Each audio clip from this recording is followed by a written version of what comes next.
এদিকে পানি নিয়ে রুমে এসে হিয়া তার সদ্য গুছিয়ে রাখা কাপড়ের রকম তছনছ অবস্থা দেখে এবার আর না চিৎকার করে পারে না। ভয়ে উজান টপটপ নিচ থেকে একটা শার্ট তুলে পরে নিয়ে চুল আসছে নাই, নিজেকে একবার আয়নায় দেখে স্পর্শকে কোলে নিয়ে হিয়ানের একটা হাত ধরে এই এই মুহূর্তে এই মুহূর্তে আমার চোখের সামনে থেকে তোমরা তিনজন দূর হও, নয়তো তিনজনকে খুন করে দেবো আমি। আরে প্রেশারটা তো হাই হয়ে যাবে, একটু রিল্যাক্স করো, আমি গুছিয়ে দেবো কাপড়গুলো। তুমি আমার সামনে থেকে সরো উজান। আর আমি না বলা অবধি বাড়িতে তোমরা কেউ পা রাখবে না, কেউ না। এই রুমে তো নয়ই। কি অবস্থা আমার রুমটার, মনে হচ্ছে চিড়িয়াখানায় আসছি। আমার বেড কভার চেঞ্জ করতে হবে, ঘর মুছতে হবে, কাপড়গুলো। এই বের হও তো রুম থেকে, তোমরা তিনজন বের হও। যাচ্ছি যাচ্ছি। ডাইনি একটা স্পর্শের একটা জামা দাও, ভিজে আছে না গাটা? হিয়া উজানের গায়ে স্পর্শের একটা জামা ছিটকে দেয়। উজান বের হবার আগে হিয়ান টপটপ আয়নায় নিজেকে দেখে নিয়ে ঠোঁটে হালকা করে লিপস্টিক দিয়ে নেয়। তারা এখন বাবার সাথে বের হচ্ছে, মানে অনেক মজা হবে। সন্ধ্যার আগে আর বাড়ি ফিরে যেন না দেখি, মনে থাকবে? বলছি কি পিচ্ছি, আজকে রাতে যদি হিয়ানার স্পর্শকে মার কাছে পাঠিয়ে দেই, তুমি কি রাজি রাজি হবে? কথাটা শোনা মাত্রই হিয়ার রাগটা যেন বহুগুণে বেড়ে গিয়ে হিয়া একটা চিৎকার দিতে উজান ভয়ে এক দৌড়ে হিয়ানকে নিয়ে রুম থেকে বেরিয়ে গেল। এখন তারা তিনজন কোথায় যাবে জানা নেই। চলতে চলতে তিনজনে এসে পড়লো একটা পার্কে। শুরু হলো বাবাকে জড়িয়ে হিয়ান আর স্পর্শের আনন্দমাখা খেলাধুলো। এদিকে হিয়া ব্যস্ত হয়ে পড়লো তার বিক্ষিপ্ত রুমটাকে আবার সুন্দর করে সাজিয়ে তুলতে। আজ প্রায় 2 সপ্তাহ পর আজ চ্যাটার্জি বাড়ির ছাদে হাট বসেছে সবার। অভিক থেকে শুরু করে অর্পা, অনিক, রনিতা, বৃষ্টি, জিনিয়া সহ বাকি আরও যারা যারা আছে সবাই এসে জড়ো হয়েছে একটা ছোট গেট টুগেদার অনুষ্ঠানে। কর্মময় জীবনের ব্যস্ততার চাপে এই মুহূর্তগুলোরও বড্ড প্রয়োজন। সবার আড্ডার মাঝে অভিক এবার হতাশ কণ্ঠে বলে, মাসিমা, তোমার সব ছেলে মেয়ের বিয়ে হয়ে গেছে তাই না? কেন বলতো? সবার কেন হতে যাবে? রেহান তো আছে। ধুর, রেহানের বিয়ে কি আর এখন দিবে নাকি? সে তো ঢের দেরি। হুম, তা হঠাৎ বিয়ের কথা বললি কেন এভাবে? বলছি যে আমার না খুব বিয়ে বাড়ির খাবার খেতে ইচ্ছে হচ্ছে জানো। খুব মানে খুব। আমাদের ব্যাচের তো সবগুলোর বিয়ে করে বাচ্চা কাচ্চা নেওয়া শেষ, আর ছোটগুলোর বাপ রে বাপ, ওদের বিয়ে হতে হতে আমরা বুড়ো হয়ে যাব। তাই ভাবছি কার বিয়ে খাওয়া যায়। বৃষ্টিকে বললেই তো তোর বাড়িতে সব রান্না করে দেয়। সে কি রে, বৃষ্টি রান্না করলে দাওয়াত পাবো তো আমরা। আমার অত সময় নেই বাপু, ওনাকে তো ওই পোলাও আর রোস্ট দিয়ে বসিয়ে দিলে হবে না? ওনার নাকি বিয়ে বাড়ির সব আইটেম চাই। তো চাবো না এমন কি বললাম? বিয়ে বাড়ির খাবার খেতে মন চাইছে, এমনি বাড়ির বানানো না। ওইসব বাড়ির রান্না চলবে না। সবাই হতাশ হয়ে যায়, কারণ অভিকের এই আবদার মেটানোর মানুষ নেই যাকে তারা বিয়ে বাড়ির আনন্দ উপভোগ করবে আর পোলাও কোরমা মজা করে গিলবে। হঠাৎই এত হতাশার মাঝে অর্পা ফিক করে হাসি দিয়ে আশার বাণী শোনাতে শুরু করে। একটা কাজ করলে কিরকম হয় বলতো? দেখো, আমরা তো সবাই যেটুকু পেরেছি সবার সাধ্য মতো ধুমধাম করে বিয়ে করেছি। এমনকি এমনকি আমার বিয়েটাও প্রথমে তোমরা মেনে না নিলেও পরে তো একটা গেট টুগেদার দিয়ে আয়োজন করা হয়েছিল, তো তাই নাকি? কিন্তু কিন্তু উজানদার আর হিয়ার বিয়েটা কিন্তু আমরা একদমই সেলিব্রেট করতে পারিনি। কি বলো, ঠিক তো না? উজানদা কোনোদিন আমাদেরকে বাড়িতে ঢুকে দুমুটো ভালো মন্দ খাইয়েছে। তাই যদি ঠিক, আসলে ঠিক কি মিন করতে চাচ্ছিস অর্পা? তুমি যা বলছো আমি তাই মিন করতে চাচ্ছি উজান জিজু। বা আমার ছোট্ট বোনটার মাথায় এত বুদ্ধি, ও গড, এভাবে তো ভেবেই দেখিনি কখনো। মাসিমা, এটা কিন্তু একদমই ঠিক হয়নি বলো। তুমি বিহান জিনিয়া সবার বিয়ে কত ধুমধাম করে দিলে, কিন্তু তোমার বড় ছেলে খুব খুব তো রাজা রাজা করো, তার বিয়ে এরকম করে হতে হলো। দিস ইজ নট ফেয়ার মাসিমা। চুপ! সে কবে কার কি কথা? বাবা ছিল বলেই না রাজা করানো গিয়েছিল। তোদের এই বন্ধুকে না হলে এই আমার নাতি নাতনির মুখ দেখা তো দূর, এ জন্মে বড় ছেলের বিয়ে দেখা আর কপালে জুটতো না। সে তুমি যাই বলো, আমার বিয়ে খাইতে মন চাইছে, আর এটা হচ্ছে আরেকটা সুযোগ। আমরা সবাই আবার উজানের হিয়ার বিয়ে দেব, আর এবার হবে সবার ইচ্ছে মতো, খাওয়া দাওয়া, উড়াদুরা, ডান্স। কি উজান দা, রাজি তো? রাজি মানে বিয়েতে করেছিল শার্ট প্যান্ট পরে, এখন শেরওয়ানি। তাকে সত্যি কেমন লাগে আমরা দেখব না? আজব। উজান একটা হাসি দিয়ে অভিকের পিঠ চাপড়ে দেয়। তোর শুধু আমার পকেট খরচ করা ধান্দা, তাই না? ওহো উজান দা, এত টাকা কোথায় রাখবে তুমি বলো তো? ডাক্তারি করে তো কম টাকা রোজগার করো না।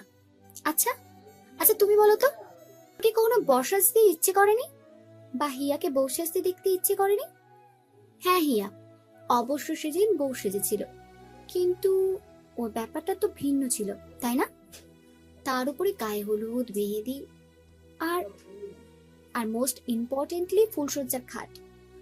সেটা আমরা শাড়িরা কেউই সাজানো সৌভাগ্য পাইনি। তোমার কি একদমই সেসব করতে ইচ্ছে করেনি বলো একবারও? করতে যে ইচ্ছে করেনি এমন না, তবে অতটা প্রবলভাবে না। তাহলে ইচ্ছেটাকে প্রবল করো বন্ধু। আমরা কাল থেকে কাজে নেমে যাচ্ছি, কেমন? হিয়াকে আগে জিজ্ঞেস কর, সে কোনোদিনই রাজি হবে না।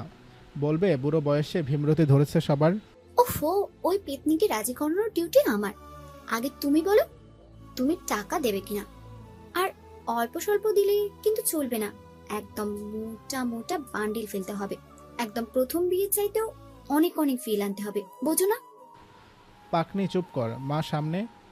দূর ও মাসিমা, তুমি আবার ভেটো দিবে না তো? প্লিজ দিও না। এমনিতেও দাদাভাই এর কথা শুনে আমরাই জিভে জল চলে আসলো। এখন তুমি সবকিছু মাটি করে দিও না প্লিজ। আমি আর কি বলবো, এসব করে যদি তোরা বাচ্চারা সবাই আনন্দ পাস তাহলে তাই কর, কিন্তু আমার মেয়ে কি রাজি হবে এতে? এই যে বললাম, ওই পেতনিকে রাজি করানোর ডিউটি আমার, বুঝলে? কিন্তু উজানদা, বল পাকনি। তোমার ফুলসজ্জার খাটটা কিন্তু আমি নিজে হাতে স্পেশালি সাজাবো। তাই আমরা কিন্তু এক্সট্রা বকশিশ চাইলে মনে থাকবে? মনে থাকবে পাকনি, অনেক তোকে সামলায় কেমন করি। তুমি যেমন তোমার পিচ্চি হিয়াকে সামলাও। অর্পার কথায় সবার হেসে ওঠে। উজান নিজেও খানিকটা লজ্জা পেয়ে যায়। না, এই অর্পার সাথে কথায় পারা যাবে না। শুরু হয় সবার হিসাব কষাকষি, কে কি করবে, কোন খাতে কত খরচ লাগবে, আরও যাবতীয় টুকিটাকি জিনিস নিজেদের মধ্যে আলোচনা করতে থাকে। এদিকে সব ঠিক হয়ে আসতেই অর্পা, বৃষ্টি, পূর্ণাদি সবাই মিলে এবার নিচে এসে সদ্য চেম্বার থেকে ফেরা হিয়ার উপর হামলা শুরু করে দেয়। টার্গেট একটাই, যে করেই হোক হিয়াকে রাজি করানো। হিয়া কি রাজি হবে? কেন এরকম নানা করছিস কেন হিয়া? প্লিজ একটু শোন না আমাদের কথাটা। তুই কি চাবি বল, আমাদের মজাটা এইভাবে নষ্ট হয়ে যাক? আমরা কত আশা নিয়ে এসেছিলাম তোর কাছে। দেখ অর্পা, সব ইমোশনাল ব্ল্যাকমেল না করে কোনো লাভ হবে না। হ্যাঁ, তোদের পোলাও কোরমা খেতে মন চাইছে তো ফ্রাইডে আমার চেম্বার অফ, ওই দিন তোরা বাড়িতে সবাই আয়, আমি নিজ হাতে রান্না করে খাইয়ে দেবো। কিন্তু এইসব একদমই না। কি না? হ্যাঁ কি না? তুমি না বললেও তো আমরা শুনবো না। খুব বরদুলালি হয়ে গেছে তাই না? বুঝি তো বুঝি তো এইসব করতে গেলেও যে বরের পকেটে এক্সট্রা ফুটও হয়ে যাবে, তাই জন্যই তো এত নানা করছো। তো তা নয় পূর্ণাদি, তোমরা ভুল ভাবছো। এসব করার বয়স আছে নাকি এখন বলো তো? ইয়ান বড় হয়েছে, স্পর্শটাও বড় হচ্ছে, এখন এই বয়সে এসব মানায় বলো তো? না মানার কি আছে? আজব, গিয়ে দেখ কত বুড়ো বুড়িরাও এখনো তাদের অ্যানিভার্সারিতে কত আয়োজন করে সেলিব্রেট করে, আর তুই কি না, বোরিং একটা। আমি বোরিং হলে বোরিং, কিন্তু এইসব ছেলে মানুষই আমি কিছুতেই সমর্থন করব না। তোর বারণ যেন আমরা খুব শুনবো। এই হিয়া শোন না, এদিকে আয়। অর্পা হিয়াকে নিয়ে গিয়ে আয়নার সামনে দাঁড় করে দিয়ে হিয়ার গলা ঝুলে ধরে। জাস্ট ইমাজিন কর তো, তুই একটা লাল বেনারসি আর উজানদা একটা সাদা শেরওয়ানি। তুই আবার লাল টুকটুকে বসে আসবি আর উজানদা পর। তোদের চারপাশে হাত আবারও, তোদের চার হাত আবারও এক হবে। তোকে উজানদার গায়ে লাগানো হলুদ ছোঁয়ানো হবে। দধিমঙ্গলেও তুই আর উজানদা একসাথে চিড়ে খাবি। তোকে উজানদা আবার রাগ করে নয়, বরং ভালোবেসে সিঁদুর পরিয়ে দেবে। ভাব না, ভাব কেমন লাগবে তখন। একটা অদ্ভুত অনুভূতি লাগবে না, তাই না? অর্পার কথায় হিয়া সত্যি কিছুক্ষণ একটা কল্পনার জগতে হারিয়ে যায়। চোখে মুখে দেখা মেরে লজ্জা লালাবা। সত্যি তো, যে মানুষটা তাকে এখন প্রতি মুহূর্তে চোখে হারায়, তার জন্য তো কখনো সে বউ সেজে অপেক্ষা করেনি। না তার অসভ্য বরটাকে বর্ষে যে কেমন লাগে সেটা সে দেখেছে। অর্পা বোঝে তার ডোজে হিয়ার মন হালকা হালকা গলে যাচ্ছে।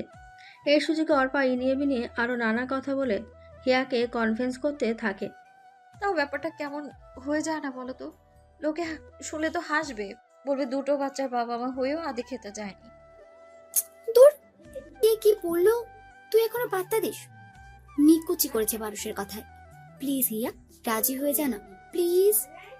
না অর্পা, স্পর্শ না হয় ছোট, কিন্তু হিয়ান ও তো এখন অনেকটাই বোঝে। ও কি ভাববে বলতো? কিছু ভাববে না, তোমার মেয়ে তো। তার মা বাবা তার মা বাবার আর বিয়ে হবে শুনে লাফালাফি শুরু করে দিয়েছে ইতিমধ্যে। সেও না কি বউ সাজবে বলে ঠিক করে নিয়েছে। এখন তুমি ভাবো, তুমি হ্যাঁ বললেই বাচ্চাগুলো কত মজা পাবে বলো। প্লিজ হিয়া পাখি আমার, আমাদের কথা বাদ দে। অন্তত তুই নিজের বাচ্চাগুলোর খুশি করার জন্য ভেবে প্লিজ। হিয়া কিছুক্ষণ রুমের মধ্যে পায়চারি করে, তারপর কি যেন একটা ভেবে দাঁড়িয়ে যায়। তিনজনের দিকে মুখ তুলে তাকাতে দেখে তিনজন কেমন এক বুক ভরা আশা নিয়ে হিয়ার সামনে বোবা হয়ে দাঁড়িয়েছে। হিয়া একটা তপ্ত শ্বাস ছাড়ে। সে জানে সে এখন না করলেও এগুলো একটাও সোনার বান্দা না। আমি রাজি, কিন্তু যা হবে তাই এই বাড়ির মধ্যে। নিজেদের মানুষ ছাড়া যেন বাইরের কেউ এর মধ্যে না আসে। ব্যাপারটা সত্যি একটু কেমন যেন হয়ে যাচ্ছে, একটু বুঝ। হিয়ার কথায় সবাই একটা স্বস্তির নিঃশ্বাস ফেলে। খুশিতে গদগদ হয়ে হিয়াকে এসে জড়িয়ে ধরে। অর্পা তো খুশির চোটে হিয়ার গালে ৫-৬টা চুমু এঁকে দেয় নিমেষেই। হিয়া হিয়া আমার কলিজা পেস্টি, তোকে বোঝাতেই পারবো না আমি কতটা খুশি। উম্মুয়া, উম্মুয়া, উম্মুয়া। আচ্ছা, যা হবে সব নিজেদের মানুষদের নিয়েই ঘরোয়াভাবে হবে, কেমন? তাই যেন হয়। এমনিতে তো এই জীবনে মানুষের কথা কম শুনতে হয়নি। চাই না আর কোনো ঝামেলা বাড়ুক। যা আনন্দ সব হবে নিজেদের মধ্যে, ঠিক আছে? ঠিক আছে মানে? অনেক অনেক ঠিক আছে। পাগলি, ছাড় এখন আমায়। যা উপরে, আমি ফ্রেশ হয়ে যোগ দিচ্ছি, কেমন? সবার অনুরোধে হিয়াকে রাজি করানোর পর শুরু হলো বিয়ের যাবতীয় সব আয়োজন। ঠিক হলো সামনে ছুটিতে দধিমঙ্গল আর হলুদের আয়োজনটা করে নিয়ে তার পরের দিনই বিয়ের কাজ সারা হবে। সবাই তো চেয়েছিল অনেক জমকালো রূপে বিয়ের আয়োজনটা করতে, কিন্তু ভেটো দিয়ে বসে হিয়া। তার কথা যা হবে তা চার দেওয়ালের মাঝে। বাইরের মানুষ যেন ঘুণাক্ষর এসব নিয়ে মজা তামাশা করার সুযোগ না পায়। কিন্তু উজান থোড়াই কেয়ার করে মানুষের কথা। সুযোগ যখন পেয়েছে নিজের পিচ্চিটাকে আরেকবার নিজের করে নেওয়ার, সেই সুযোগ লুফে নিতে না পারলে তো জীবনই বৃথা হয়ে যাবে তার। বাড়ির বাইরেটা আলোকসজ্জায় সজ্জিত না করলেও ভেতরে ডেকোরেশন হয়েছে একদম পরিপূর্ণ জমকালো আয়োজনে। এদিকে হিয়া মুখে না করলেও তারও মনে আজ কোথাও না কোথাও উজানের জন্য বউ সাজার এক অদম্য বাসনার দেখা মেলে। সত্যি কি উজান আর তার এবার সব নিয়মকানুন মেনে বিয়ে হচ্ছে? উজান রেগে গিয়ে বলবেন না তো, দাদু আমি এই বিয়ে কিছুতেই করব না। আর করে আবার বলবে না তো, দাদু আমি আমার পড়াশোনা শেষ করতে ইউকে চলে যাচ্ছি, আর এসে আমি হিয়াকে ডিভোর্স দেবো। ধুর, কী সব ভাবছে হিয়া এগুলো। পুরনো সেই দিনগুলোর কথা মনে করে হিয়া নিজের মনেই মুচকি হাসি দিয়ে ওঠে। যত সে সময় উজান ওকে গ্রহণ না করুক, কিন্তু আজ তো তার সব কিছুর আগে তার হিয়াকে চাই। পাগল একটা, সত্যি পাগল। এদিকে সবই তো ঠিক ছিল, কিন্তু এ কী হলো হঠাৎ আকাশের? ভোর রাত থেকে ওই যে মেঘের তাণ্ডব শুরু হলো। সকাল গড়িয়ে এই ভরা দুপুরেও তার থামার জো নেই যেন আজ। কিন্তু মেঘ আজ যতই গর্জন করুক, আকাশ কেঁপে 7টা মহাসমুদ্রের জলে বৃষ্টি হয়ে ঝরে পড়ুক, তবুও এই বন্ধু গোষ্ঠী উজান আর হিয়ার বিয়ে দিয়ে ছাড়বে তো তবেই দম ফেলবে। ছাদে তো আর অনুষ্ঠান করানো গেল না, তাই সবাই মিলে ঝটপট নিচে নেমে ড্রয়িং রুমে সোফাগুলো সব একপাশে কাত করে রেখে ডাইনিং আর ড্রয়িংয়ের মাঝেই বানিয়ে ফেললো একটা দুর্দান্ত স্টেজ দেখে বোঝার উপায় নেই এটা এই মুহূর্তে তৈরি। মনে হচ্ছে দীর্ঘ সময় নিয়ে এই স্টেজটাকে এত বর্ণিল রূপ দেওয়া হয়েছে। দধিমঙ্গল রিচুয়ালের জন্য পাশাপাশি বসে আছে হিয়া আর উজান। দুজনের সামনে চিড়েসহ আরও যাবতীয় সব জিনিস রাখা। বাসুবী থেকে শুরু করে ঠাম্মি সমরেশ সহ বাড়িতে আসা অভিক, অর্পার মা, বোন সহ সব গুরুজনরা মিলে দধিমঙ্গলের কাজটুকু সেরে ফেলল। দধিমঙ্গল শেষ করেই আবার বিকেলের পর সন্ধ্যার মাঝামাঝি শুরু হয়ে যায় গায়ে হলুদের আয়োজন। অর্বা হিয়াকে একটা বাসন্তী রঙের শাড়ি পরিয়ে দেয়। ফুলের আবরণে হিয়াকে সাজিয়ে এক অনন্য রূপবতী রাজকন্যার মতো তৈরি করতে অর্পার বিন্দুমাত্র খামতির প্রয়োজন হয় না। আজ হিয়ার পাশাপাশি ফুলের সমারোহে সেজেছে হিয়ার নিজেও। পাশাপাশি মা মেয়েকে লাগছে একদম ফুলের রাজ্য থেকে বেড়াতে আসা কোনো এক ফুলবতী। উজানও একটা হলুদ পাঞ্জাবিতে নিজেকে সাজিয়েছে। সবার ইচ্ছে ছিল স্যান্টো গেঞ্জি আর ধুতিতে উজানকে সাজাবে, কিন্তু উজান রাজি হয়নি।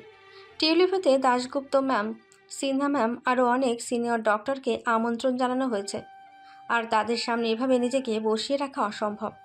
স্পর্শ আজ বাবার দেখাদেখি পড়েছে হলুদ রঙের ছোট্ট পাঞ্জাবি। যদিও গুদুম গুদুম শরীরটার জন্য পাঞ্জাবিটা একটু বেশি আঁটোসাঁটো হয়ে বাচ্চাটা বড়ই অস্বস্তিতে ভুগছে। স্টেজের মাঝে পাশাপাশি বসে আছে হিয়া আর উজান। কিছুক্ষণ আগে বড়দের হলুদ মাখানো পর্ব শেষ হতেই শুরু হয় ফ্রেন্ড গোষ্ঠীর হুল্লাপাটি। চালিয়ে দেওয়া হয় মাঝারি আওয়াজের মিউজিক। বাইরে অবশ্য এতক্ষণে বৃষ্টি ধরে গেছে, তবে জানালার পর্দা ভেদ করে শিরশিরে বাতাস এখনও বয়ে আসছে। বড়দের বিদায় দেবার পরও চলতে থাকে এক এক করে দুজনকে হলুদ মাখিয়ে দেওয়া, তো আবার গিয়ে সবার মাঝে বেতালে উড়াধুরা নাচ করা। হিয়ান পুস্কি নাচতে নাচতে এসে বসলো তার বাবার কোলে। স্পর্শ শোনা এত আওয়াজেও না খেয়ে ঘুমিয়ে ঢুলে পড়ল তার মার কোলে। উজান সামনে রাখা পায়েসের ওপর থেকে লাল আর সবুজ আঙুর দিয়ে ওদের নাম লেখা আঙুরগুলো তুলে তুলে খাইয়ে দিতে থাকলো হিয়ানকে। অর্পা, আর কত মাখিয়ে দিস বলতো? হয়নি তোদের হলুদ খেলা? আহা, কি বলতে শুরু, এখন তো পুরো রাত বাকি। দেখ, যা করবি তাড়াতাড়ি কর। স্পর্শ ঘুমে গেল না হয় খেয়ে। হিয়ারও উজানের করে ঢুলছে একদম। এই পিচ্ছি, তোর এত তাড়াতাড়ি এনার্জি ফুরিয়ে গেল? আর নাচ করবি না?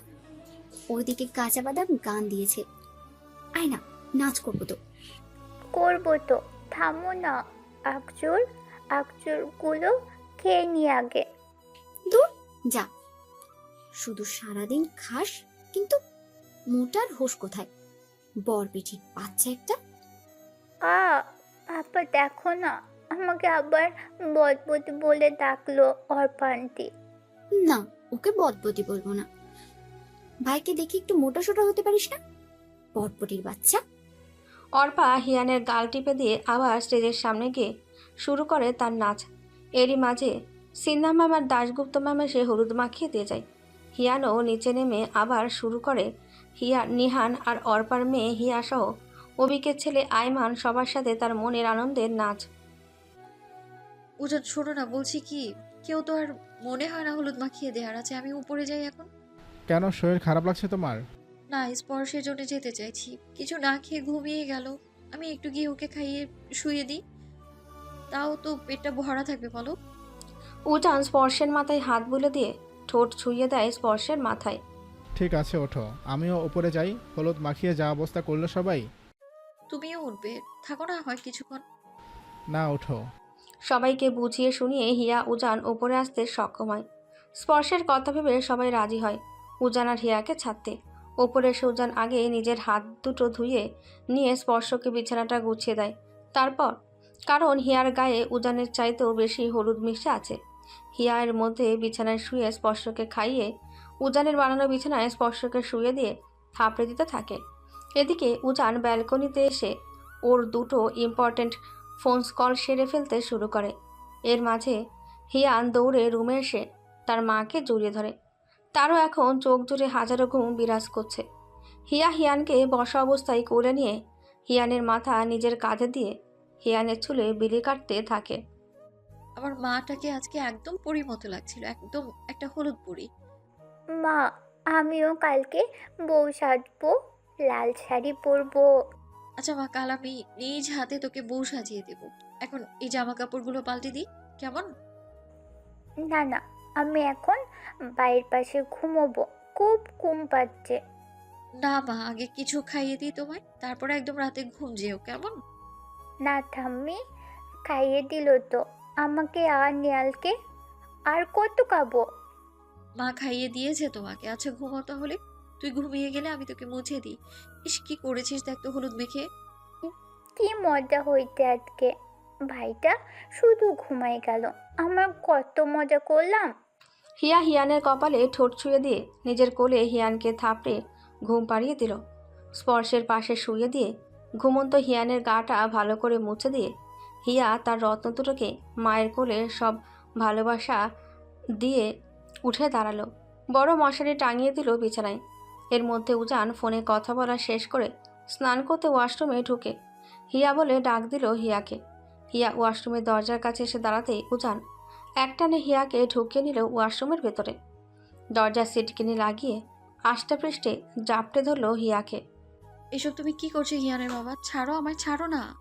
চুপ, ছাড়ার জন্য ভেতরে টানলাম নাকি? বলে উজান হিয়ার গা থেকে একটানে শাড়ির আঁচলটা খুলে দিল।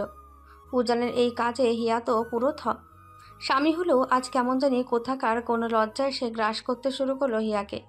হিয়া কথা বলতে গিয়েও আর মুখ দিয়ে কিচ্ছু বের করতে পারল না। উজান নিচে বসলো, মুখটাকে হিয়ার নাভির কাছে এনে ঠেকিয়ে দিল। উজানের নেশাক্ত নিঃশ্বাসে সে হিয়ার নাভির কাছে আশ্রে পড়ায় সাথে সাথেই হিয়ার শরীরের প্রত্যেকটা লোমকূপ কেঁপে উঠল। কি করছে কি উজান এই ওয়াশরুমের ভেতরে এসব? হিয়া আমতা আমতা করে কিছু বলতে যাবার আগেই উজান ওর হাতের মুঠো থাকা এক গাদা হলুদ লেপটে দিল হিয়ার পেটে। সেই হলুদ মেশা হাত এনে ঠেকালো হিয়ার গলার বাজে। হলুদের রাঙা হিয়াকে আরও হলুদের সাগরে ডুবিয়ে উজান তবে শান্ত হলো। স্নান করবে না এখন? করবো তো, তুমি আগে বের হও। চলো আজ একসঙ্গে স্নান করি। হিয়া বিস্মিত চোখে তাকিয়ে উঠল উজানের দিকে। কোথা থেকে এত আদর আজ উজানে নিজের মধ্যে নিয়ে এসে জমা করেছে কে জানে। ঝর্ণাটা ছেড়ে দিতেই ঝুমঝুম বৃষ্টির মতো পানি পড়ে ভিজিয়ে দিতে থাকলো এই দুই প্রেম প্রেয়সীকে। হিয়ার এই মায়াময় ভেজাচ্ছন্ন শরীরের প্রত্যেকটা অঙ্গের ভাঁজ উজানকে আরও নেশা ধরিয়ে দিল। নেশাতুর চাহনির সাথে প্রেমময়ী আবেগে স্নেহের বড় শুইয়ে দিল সে হিয়ার কপালে। হিয়া লজ্জায় জাপটে দিল উজানকে। না, এই লোকটার চোখে চোখ রাখা এই মুহূর্তে অসম্ভব। দুজনে হারিয়ে যেতে থাকলো তাদের ভালোবাসার রাজ্যে। আর ঝর্ণা যেন আজ একটু বেশি ছন্দপতনে ঝরঝর করে বৃষ্টি হয়ে লুটিয়ে পড়তে থাকলো এই পাগল আর পাগলিটার উপর। লাল বেনারসি, হাত ভর্তি লাল চুড়ি, মাথায় লাল ওড়না, সব মিলিয়ে নিজেকে বধূবেশে আবিষ্কার করে হিয়া আজ আবেগে কান্নারত হয়ে পড়েছে। এই বেনারসিটা উজান নিজে হিয়ার জন্য পছন্দ করে নিয়ে এসেছে, আজ হিয়া পরবে বলে। সাথে সবাই মিলে শাড়ির সাথে ম্যাচিং করে অর্নামেন্টস কিনতে হেল্প করেছে উজানকে। আয়নার সামনে দাঁড়িয়ে সেই পুরনো দিনগুলোর মাঝে ডুবে যাচ্ছে হিয়া। সেদিন ওরকম বউ সেজে বসেছিল সে। কী বা বয়স ছিল তার, আর তখন সবে অষ্টম শ্রেণী পার করা এক উড়ন্ত কিশোরী। বিয়ে কি জিনিস সেটাই তো ঠিকমতো বুঝতো না সে। এর মাঝে সবার খুশিতে হ্যাঁতে হ্যাঁ মেলাতে গিয়ে সেও রাজি হয়ে গেল বিয়েটা করতে। মাঝপথে বর হড়কে দিল বিয়েটা। বাধ্য হয়ে কিনা তাকে সেদিন পড়তে হলো উজানের হাতে সিঁদুর। এক পলকে সব কেমন জানি পাল্টে গেল হিয়ার। আচ্ছা, যদি সেদিন বরটা বিয়েতে ভেটো না দিয়ে বসতো তাহলে কি এই উজান বলে মানুষটাকে তার পাওয়া হতো কখনো? এটা ভাবতে গাটা হালকা কাটা দিয়ে ওঠে তার। ভাগ্যিস ওই বাজে লোকটা সেদিন বিয়েতে না বলেছিল, না হলে যে কি হতো। উফ। হিয়ার চিন্তার মাঝে হিয়ান দৌড়ে এসে হিয়াকে জড়িয়ে ধরে। এই মা মেয়েও তো আজ সত্যি সত্যি মায়ের মতো বউ সেজেছে দেখছি। একদম সেম না হলেও তার শ্বাসটাও অনেকটাই হিয়ার মতো করেই করে দিয়েছে অর্পা। হাত ভর্তি লাল চুড়ি, ছোটতে রেডিমেড লাল শাড়ি, কাঁধ অবধি চুলগুলোতেও বাহারি রঙের মৌফুলি ক্লিপ দিয়ে পেঁচিয়ে বেঁধে দেওয়া হয়েছে, সাথে হাত ভর্তি মেহেদি। সত্যি হিয়ানকে আজ স্বর্গের অপ্সরীর চাইতেও অনেক সুন্দর লাগছে, একদম একটা লাল পরি। মাম্মা দেখছো, আমিও তোমার মতো বউ সাজছি আজকে। মা দেখছি অনেক সুন্দর। বাবাকে দেখিয়েছো তোমার এই বউ সাজ? দেখিয়েছি তো, পাপাকে দেখিয়েছি, ঠাম্মামকে দেখিয়েছি, দাদুকে দেখিয়েছি। দাদু কি বলেছে জানো? আমি হচ্ছি এবাড়ির রানী। আমাকে নাকি আজকে রানীর মতো লাগছে। তাই বাবা আমার মাটাকে রানী বলেছে? সত্যি তো আমার মাটা তো একটা রানীই তো। এই যে হিয়া মহারানী, ওঠেন এখন। তোর মাকে আর বাবাকে এখন নিচে যাওয়াতে হবে, আর তারপরে শুরু হবে আসল খেলা, বুঝলি? আবার খেলা হবে? অর্পান্টি, তুমি খুব ভালো, খুব খুব। শেয়ানা কাজের সময় তো ভালো, অমনি সারাক্ষণ মায়ের কোলে কোলে ঘুরে আসিস। কোথায় আমার কাছে? হিয়া, বল। তুই বস একটু, আমি ওদিকটা দেখে তোকে নিয়ে আসছি, কেমন? যা, কিন্তু বেশিক্ষণ এভাবে বসিয়ে রাখিস না প্লিজ। কেমন যেন একটা অদ্ভুত অনুভূতি হচ্ছে। না রে বোন, আসছি আসছি, ওয়েট।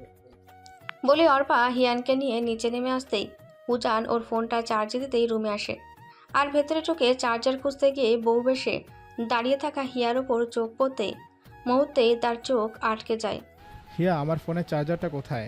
পাওয়ার ব্যাংকটাতেও যদি একটু চার্জ থাকে। উজানের মুখ থেকে হিয়া নামটা অস্পষ্ট শুনতেই একটা অন্যরকম ভালো লাগা খেলতে শুরু করে হিয়ার মাঝে। এই কণ্ঠে হিয়া ডাক্তার চাইতে অন্য সব কিছু বেমানান। হিয়াকে তো তাও উজান বধূ বেশে একবার দেখেছিল, কিন্তু আজ প্রথম হিয়া উজানকে বশ সাজতে দেখল। গায়ে জড়ানো সেই সাদা পাঞ্জাবি, তার উপরে একটা হাফ হাতা কারুকাজ করা ছোট্ট কুর্তি, হাতে সেই চিরচারিত কালো ঘড়ি, চুলগুলো নিয়ম করে একটু ওপর করে আঁচড়ানো। এই তো ব্যাস, এটুকু সাজে হিয়ার নারীত্বের মনটাকে ঘায়েল করতে যথেষ্ট। এদিকে হিয়া যেমনি তার দু চোখের শব্দে উজানকে গ্রাস করতে ব্যস্ত, অমনি উজানও আজ নিজে দু চোখের সর্বস্ব দিয়ে ব্যস্ত হিয়াকে দেখতে। সেদিন তো সে হিয়াকে দেখেছিল একটা বাচ্চা মেয়ে, বিয়ের শাড়িটাও সামনে রাখতে পারছিল না ঠিক মতো। আর আজ সেই বাচ্চা মেয়েটা বড় হয়ে দুটো বাচ্চার মা হয়ে তার সামনে বউ সেজে দাঁড়িয়ে আছে। যদিও এত বছরের ব্যবধানে হিয়ার সৌন্দর্যের বিন্দুমাত্র কমেনি, বরং বয়সের স্তূপে ভারী হয়ে সেটা আরও গভীর হয়ে ধরা দিচ্ছে উজানের চোখে। নিজেকে সামনে নিয়ে উজান গুটি গুটি পায়ে এসে দাঁড়ালো হিয়ার সামনে। লজ্জায় মাথা নুইয়ে ফেলল হিয়া। ধুর, সবার বাচ্চামিতে সামিল হতে গিয়ে কি করছে দুজনে। হিয়া লজ্জা আটকে না রাখতে পেরে ফিক করে হেসে দিল। হিয়ার ওই লজ্জারত হাসি গিয়ে তীরের মতো বিঁধল উজানের বুকে। উজান হিয়াকে জড়িয়ে নিল তার মন পিঞ্জরে। ছাড়ো, কি করছো উজান? এত কোনো সুন্দর লাগছে বলো তো তোমায়? কি চাচ্ছ আমি তোমাকে দেখতে গিয়ে বিয়ে করার আগেই সেন্স হারিয়ে মাটিতে লুটিয়ে পড়ি? বালাই ষাট, তা কেন হতে যাবে? যাও এখন রুম থেকে, তাহলে আমাকে দেখতেও হবে না, আর দেখতে গিয়ে মাটিতে লুটিয়েও পড়তে হবে না। কিন্তু আমার যে তোমাকে দেখে খিদে পেয়ে গেল এখন। এত কেন খিদে পায় তোমার ইদানিং? ডায়াবেটিসটা চেক করে নিও তো, বুঝলা? বড্ড খাই খাই করো আজকাল। ধুর, এই খিদে সেই খিদে নাকি? এটাকে তো বলে উজানের পিচ্ছে পিচ্ছে খিদা। বলা মাত্রই উজান হিয়ার ওড়নার ফাঁক দিয়ে কামড় বসিয়ে দেয় হিয়ার কানের লতিতে। এই মুহূর্তে হিয়ার কানটাকে তার ডেরি মিল্কের মতো সুস্বাদু বলে মনে হচ্ছে। হিয়ান আর স্পর্শ বুঝি তাদের চকলেট এত টেস্টি করে খায় না, যতটা স্বাদ নিয়ে উজান হিয়ার কান কামড়ে খাচ্ছে। উজানের কামড়ানি জ্বালায় কানে লেগে থাকা দুলটাও রাগ করে হিয়ার কান থেকে টুপ করে খুলে গড়িয়ে পড়ল ফ্লোরে। হিয়া কোনো মতো উজানকে থামিয়ে সোজা করে দাঁড় করিয়ে দিল। কি হচ্ছেটা কি? কানের পর্দা ফেটে যাবে আমার তোমার অত্যাচারে। গেলে যাবে, আমি তো খাচ্ছি। তুমি না জাস্ট দিন দিন সব অশুভতামি মাত্রা ক্রস করে ফেলছো। দেখি, ছাড়ো তো আমায়। ছাড়বা না কি? নয়তো অর্পকে ডাকবো, কিন্তু ডাকবো। বিয়েটা হতে দাও। তোমার বেশটি ফুলসজ্জার খাট সাজিয়েছে, তাই তো দেখবে আজ কি অত্যাচারটাই না করি আমি তোমার উপর। সেই তো। উজান, ছাড়ো না। হিয়া উজানের থেকে নিজেকে ছাড়াতে গিয়েও পারে না। উজান আবার হিয়াকে জড়িয়ে হিয়ার ঘাড়ে মুখ ডুবিয়ে কী সব করতে থাকে। হিয়ার সাজুগুজু করা মুখটা উজান নামক টর্চারে বোধহয় এবার লেপটে গিয়ে একাকার হয়ে যাবে। সকল লজ্জাকে পাশ কাটিয়ে এসে আবার সেই কাঙ্ক্ষিত মুহূর্ত, চার হাত এক হবার এক অন্যরকম আনন্দানুভূতি। হিয়ার সারা শরীর জুড়ে এক শিহরণ কাজ করছে। সেই শিহরণের দেখা মিলছে উজানের শরীরেও। উজান হাসছে, সাথে হাসছে হিয়াও। মনে পড়ছে সেই ছোট্টবেলার স্মৃতিগুলোর কথা। এরকমই এক বিয়ের মণ্ডপে হিয়ার সাথে উজানের প্রথম দেখা। আর প্রথম দেখাতেই বিয়ে, কি একটা ঝড় ছিল না সেই সময়।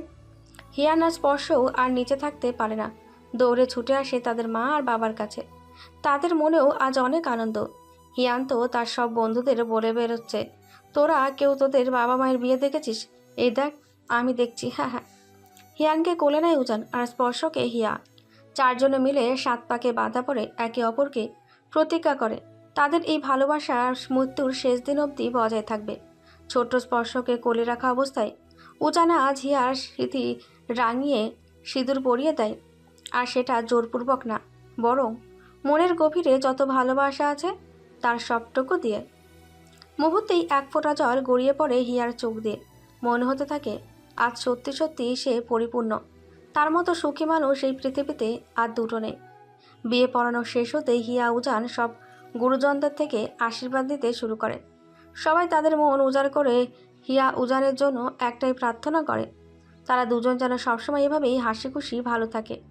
সমরের শেষে হিয়া আর উজানের মাথায় হাত রেখে তাদের হাতে উপহার হিসেবে ধরিয়ে দেয় দার্জিলিংয়ের 4টে টিকিট। এসব কি বাবা, কেন? অনেক দিন থেকেই তো হিয়াকে নিয়ে কোথাও ঘুরতে যাস না। সারা জীবন এই ডিউটি আর পেশেন্ট নিয়েই পড়ে থাকলে চলবে? যা, গিয়ে কিছুদিন আমার নাতি আর নাতনিটাকে নিয়ে ঘুরে আয়। না বাবা, তা হয় নাকি? এমনিতে বিয়ের জন্য 3 দিন সব অফ রাখছি, এখন আবার ওদিকে চাপ হয়ে যাবে তোমার। হ্যাঁ বাবা, আমারও অনেক পেশেন্টের অ্যাপয়েন্টমেন্ট করে রাখা আছে, এই মুহূর্তে কি করে? চুপ তো, বেশি বুঝিস তোরা দুজনে। আর তোরা তো শুধুই যাবি না, সাথে বিহান আর নীলিমাও যাবে। মা, আমরা আবার এর মধ্যে কেন? তুইও তো বিয়ের পর তেমন কোথাও ঘুরতে যাসনি মা, তাই সব ভেবে আমি আর সমরেশ ঠিক করেছি তোদের এই ঘুরতে যাবার পুরো দায়িত্ব আমাদের। তাই বলে হঠাৎ? নিহারের স্কুল আছে মা। দূর, 1-2 দিন স্কুলে না গেলে কিচ্ছু হবে না। আর বেশি কথা বলিস না তো, চুপচাপ যা বলছি তাই কর দুজনে। সবাই হতাশ হয়ে হার মেনে নিয়ে সম্মতি জানাতেই জিনিয়া ছুটে এসে রাগ করতে শুরু করে। এটা কিন্তু ঠিক না বাবা, তুমি দাদা ভাইদের ঘুরতে যাবার ব্যবস্থা করে দিলে, কিন্তু আমি কি দোষ করলাম শুনি? ও বিয়ে করে বড় হয়ে গিয়েছি না? একদম বাজে কথা বলবি না। নিলয়ের অফিস ছুটি আছে যে তুই ঘুরতে যাবি? আর তোর না সামনে কিসের পরীক্ষা? ধুর, পরীক্ষা টরীক্ষা রাখো। আর ছুটি নেই মানে? আমার জন্যই ছুটি নিতে না পারলে না ঠ্যাং ভেঙে খোঁড়া করে রেখে দিব আমি ওর। কি গো, ছুটি হবে তো তোমার? সমরের শেষে জিনিয়ার মাথায় হাত রেখে বলে, ঠিক আছে, যদি নিলয় ছুটি পায় তাহলে তাদের যাওয়ার ব্যবস্থাটাও সে করে দেবে। সব ঠিক হয়ে আসতে এবার রেহান এসে ফোড়ন কাটতে শুরু করে। ও, আমার বিয়ে হয়নি বলে আমার ঘুরতে যাওয়া cancel? This is not fair বাবা, আমিও যাব ঘুরতে। হেই, তুই ওদের মাঝে গিয়ে কি করবি? পাগল নাকি তুই দাদা ভাই? পাগল কেন হতে যাব? আমিও যাব আমার সুইট হার্টকে নিয়ে। কি ঠাম্মি, সুইট হার্ট যাবে তো আমার সঙ্গিনী হয়ে? ঠাম্মি এসে রেহানের কান মুলে দিয়ে, যাক, তবে কেউ তো আমার কথা ভাবে এ বাড়িতে। খরচাপাতি যা লাগে তা তোর বাবা দিয়ে দিলে আমার আর আপত্তি নেই।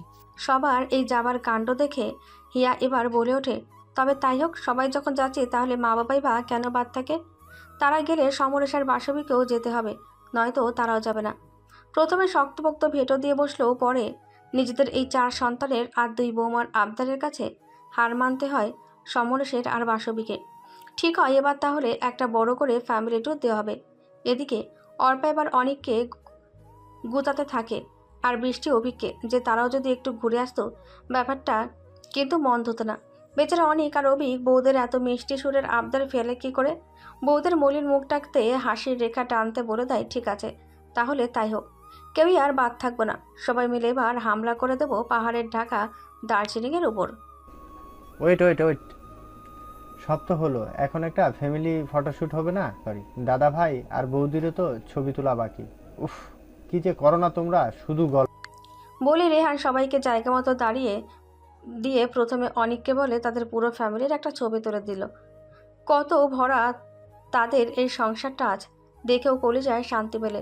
তারপর ফ্রেন্ড গোষ্ঠীর সাথে ছবি তোলার পাট চুকিয়ে দিয়ে হিয়া, উজান, হিয়ান আর স্পর্শের ছবি তুলে দিয়ে সবাই একটু দম ছাড়ল। এরপর শুরু হলো খাবার দাবারের পাট। অভিক যা চেয়েছিল এ তো দেখছি তার চেয়ে তো বিশাল আয়োজন।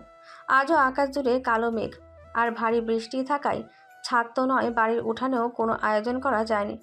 ড্রয়িং আর ডাইনিংটা ফাঁকা করে ওখানে সাজানো হয়েছে খাবারের পসরা।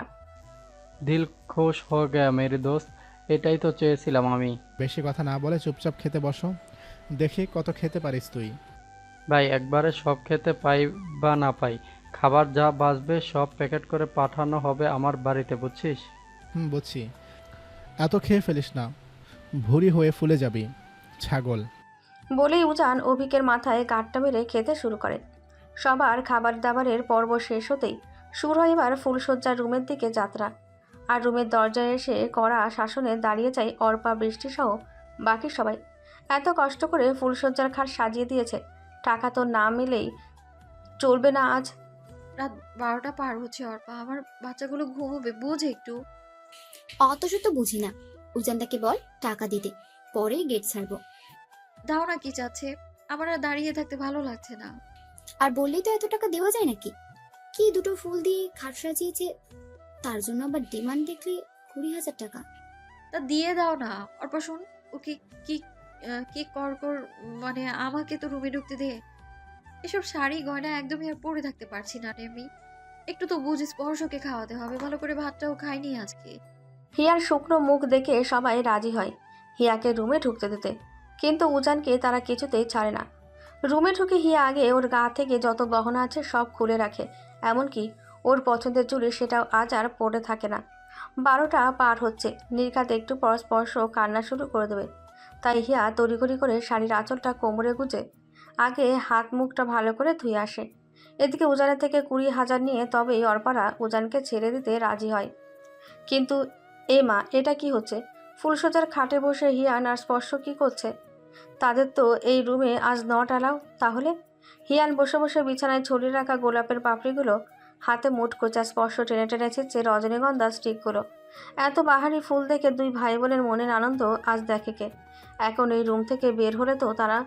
হিয়া ওঠ ওঠ, আজকে তোদের এই ঘরে থাকা যাবে না, ওঠ আয়। আপু, বাবা দেখো না ওর বান্টি কেমন করছে। আরে পাগলি, আজকে তোর বাবার মায়ের ফুলশয্যা না, আজকে ওরা একা থাকবে। অর্পার কথাটা কানে আসতে ওয়াশরুম থেকে সদ্য বের হয়ে আসা হিয়া রেগে যায়। কি হচ্ছে রে কি অর্পা? বাচ্চাদের সামনে এগুলো কি কথা বলছিস তুই? কি শিখবে ওরা? সরি তোদের জন্যই বলছি তো, ওরা থাকলে কি করে। আবার শুরু করলি? অফ যা এবার একটু প্লিজ। ক্লান্ত হস না তুই? ধুর হিয়াদি, তুমিও যাও। এই হিয়ান ওঠ না, চল আমার রুমে চকলেট আছে, অনেক কেক আছে ওখানে, জানিস? আয় না। পাপা দেখো না পিচি কেমন করছে, আমি যাবো না, আমি ফুল বিছানায় ঘুমোবো। পাপা পিচি কেমন করে টানতে আমাকে। যিনি ছাড় তো ওকে, তোরা হয়েছে না তোদের টাকা নেওয়া, এখন ভাগ রুম থেকে। আর তোদের ফুলসজ্জা লাগবে না ফুলশয্যা, যাবে কি তোরা এখন? সবাই হতাশ হয়ে রুম থেকে এক এক করে বেরিয়ে গেল। এত ঘটা করে ফুলশয্যার খাট সাজিয়ে এখন কিনা সবাই চলে যেতে উজান রুমের দরজা লাগিয়ে দিল। ফ্রেশ হতে ওয়াশরুমে ঢুকতে হিয়া স্পর্শকে কোলে নিয়ে বিছানাটা আবার ভালো করে ছেড়ে নিল। গোলাপের কাঁটা থাকলে তার বাচ্চা দুটোর সমস্যা। সব গুছিয়ে হিয়া বিছানায় আসলো, স্পর্শকে খাইয়ে ঘুম পাড়াতে থাকলো। এদিকে হিয়ান ফুলের পাপড়িগুলো নিয়ে খেলছে আর একটু করে তার মা আর ভাইয়ের সাথে গল্প দিচ্ছে। উজান এসে সব দেখে নিয়ে হিয়ার পাশে গিয়ে বসলো। হিয়ান ঝট করে এসে তার বাবার কোলে বসে পড়ল। এই ছেলে ঘুমায় না কেন রে? মারু দেবো কিন্তু একটা। আমি কিন্তু রাগ হচ্ছে স্পর্শ। উজান, হিয়ানের মাথার ক্লিপগুলো একটু একটা একটা করে খুলে দাও তো সব। উজান হিয়ার নির্দেশে হিয়ানের মাথার ক্লিপগুলো খুলে দিতে থাকলো। আর স্পর্শ একটু করে খাচ্ছে আর আবার আঁচল সরিয়ে তার বাবা আর বোনের দিকে তাকিয়ে ফিক করে হাসছে। পাপা এই দেখো আমি কি বানিয়েছি, গোলাপ ফুলের বারগান।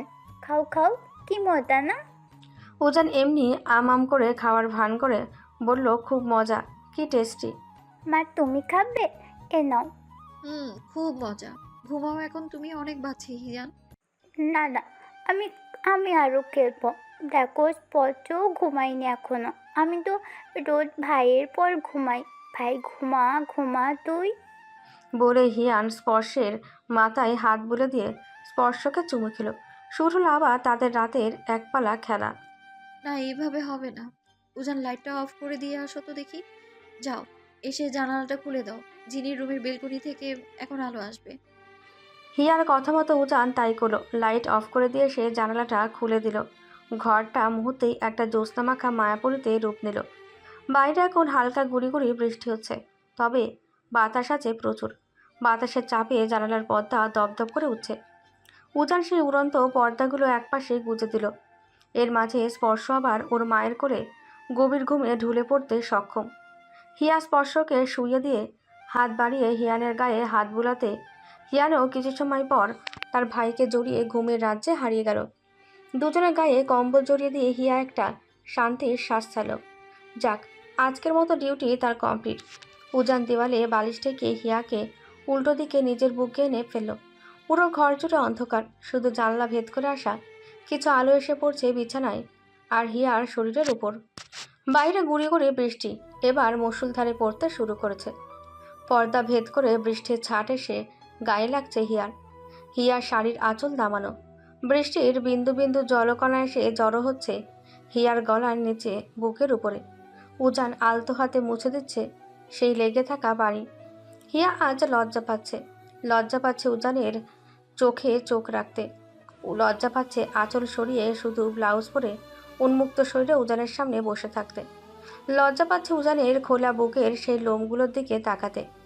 উজান হিয়াকে খুব সন্তর্পণে জড়িয়ে ধরে ঠোঁট ছোঁয়ালো হিয়ার কপালে, বলে দিল হিয়ার পুরো মুখে। ক্লান্ত ভীষণ আজকে, তাই না? কিছুটা। হিয়া, বলো। সারা জীবন এভাবে আমার হয়ে থাকবে তো তুমি? এই মুহূর্তটা সারা জীবন আমি এভাবে পাবো তো? আমি আর কোথায় বা যাব, কিন্তু তুমি কথা দাও সারা জীবন তুমি আমাকে আর এই দুটোকে তোমার সব দিয়ে আগলে রাখবা। রাখবো রে পাগলি, তোমরাই তো সব এখন আমার। খুব ইচ্ছে ছিল না ফুলসজ্জা করার তোমার? ইচ্ছে থাকলে আর কি করার, এভাবে জড়িয়ে থাকতেও শান্তি আছে ম্যাডাম, তুমি বুঝবা না। অর্পাটাকে ধোলাই দিতে ইচ্ছে করছে। কি সব বললো হিয়ানের সামনে তখন। আর জিনিটাকে দেখছো, কারো কোনো হুঁশ নেই, নিজের দাদা ভাইয়ের সামনে কি করে। আসলে সবাই না আজ খুব খুশি বুঝলে, তাই জন্য। ঘুরে এসে এবার পাশের রুমটাতে হাত দিতে হবে, বুঝছো? হিয়ান বড় হচ্ছে। তোমার মেয়ে থাকবে আমাদের ছাড়া, কাজ দিয়েছে তাহলে। আমি পারবো কি না ওকে ছাড়া ঘুমাতে? আচ্ছা ওসব বাদ দাও, কাল সকালে চেম্বার আছে তোমার, জানি তো আমি। দেখি ঘুম দাও তো এখন আমার বুকে। আর তুমি? আমিও ঘুম দেই, কিচ্ছু তো করার নেই আর। যা বদমাইশ। ভালোবাসি হিয়া, খুব ভালোবাসি। আমিও ভালোবাসি উজান, খুব ভালোবাসি। হিয়া উজানের বুকে কিল মেরে একটা হাসি দেয়। উজান বালিশটা সোজা করে দিয়ে হিয়াকে নিজের বুকের ওপর নিয়ে শুয়ে পড়ে। হিয়ানা স্পর্শের মাথায় হাত বুলে দিয়ে উজান হিয়ার চুলে বিলি কাটতে শুরু করে। এখনও বৃষ্টির ছাট এসে ভিজে দিতে থাকে হিয়া আর উজানের কিছু অংশ। তপ্ত শরীরের উষ্ণ আমেজে এই বৃষ্টিটার খুবই দরকার ছিল এই মুহূর্তে। হিয়া তার ক্লান্ত শরীর নিয়ে ঢুলে পড়ল উজানের বুকে। না, উপর হয়ে এভাবে উজানের বুকে শুয়ে থাকা যাবে না আর বেশিক্ষণ। উজানের শরীরটা তো ক্লান্ত ভীষণ। হিয়া স্পর্শের দিকে মুখ ঘুরে শুলো আর দুটো বালিশ ঠেকিয়ে দিল হিয়ানের পিছনে। আজ উল্টো করে ঘুমানো হয়েছে। প্রত্যেক দিনই হিয়ান দেওয়ালের কানিতে ঘুমায় আর উজান কিনারে, কিন্তু আজ হয়েছে তার উল্টো। তাই হিয়া ভালো করে বালিশ দিয়ে বেষ্টনী তৈরি করে দিল হিয়ানের পেছনে। উজান নিজেদের কম্বলটা গায়ে জড়িয়ে দিয়ে পেছন থেকে জড়িয়ে দিল হিয়াকে, মুখ ডুবালো হিয়ার ঘাড়ে। হিয়া তাকে জড়িয়ে রাখা উজানের হাতটা চেপে ধরল শক্ত করে। চারজন ঘুমিয়ে গেল এক স্বপ্নের জগতে, এক শান্তির দেশে। বৃষ্টির তালবেতাল ছন্দেও সময়ের সাথে বাড়তে থাকলো। জানলা দিয়ে আসা ঠান্ডা বাতাসে শরীরের কাঁপুনি দিল। চারজনে আঁটোসাঁটো হয়ে আরও গা ঘেঁষে শুয়ে পড়ল। এই অবেলার বৃষ্টি বুঝি উজান হিয়ার এই মুহূর্তের সাক্ষী থাকতেই বিনা নিমন্ত্রণে এসে একটা সুন্দর মুহূর্তে উপহার দিয়ে যাচ্ছে উজান আর হিয়াকে।